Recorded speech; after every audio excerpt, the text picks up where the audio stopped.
ABP আনন্দ নিয়েলসন যৌথ জনমত সমীক্ষা অনুযায়ী কেন্দ্রে সরকার গঠনের ক্ষেত্রে যখন কংগ্রেস অপেক্ষা অনেক এগিয়ে বিজেপি, তখন প্রধানমন্ত্রীত্বের লড়াইয়েও রাহুল গান্ধীকে বহু পেছনে ফেলে দিতে পারেন নরেন্দ্র মোদী। পশ্চিমবঙ্গেও প্রধানমন্ত্রীর দৌড়ে রাহুলের চেয়ে বেশি জনপ্রিয় মোদী। এবিপি আনন্দ নিয়েলসন যৌথ জনমত সমীক্ষা অনুযায়ী দেশের 53% মতে নরেন্দ্র মোদী প্রধানমন্ত্রীর পদের জন্য সবচেয়ে উপযুক্ত। রাজ্যে যাদের মধ্যে সমীক্ষা করা হয়েছে তার 45% মোদীকে সবচেয়ে বেশি উপযুক্ত বলে মনে করেন। দেশের 15% এবং রাজ্যের 12% ভোটার রাহুল গান্ধীকে প্রধানমন্ত্রী পদে দেখতে চান।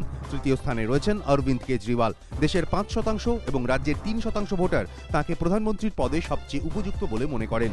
অন্য কারো প্রধানমন্ত্রী হওয়া উচিত বলে মনে করেন দেশের 26% এবং রাজ্যের 36% ভোটার। দেশের 1% এবং রাজ্যের 4% ভোটার জানি না বা বলতে পারবো না বলেছে। সম্প্রতি আমদাবাদের একটি আদালত গুজরাট হিংসার ঘটনায় নরেন্দ্র মোদীকে ক্লিন চিট দিয়েছে। আদালতের এই রায়ের ফলে কি মোদী লাভবান হবেন, এই প্রশ্ন করা হয়েছিল সমীক্ষায়। এবিপি আনন্দ নিয়েলসন যৌথ জনমত সমীক্ষা অনুযায়ী দেশের 39% এবং রাজ্যের 19% ভোটার মনে করেন এতে মোদী লাভবান হবেন।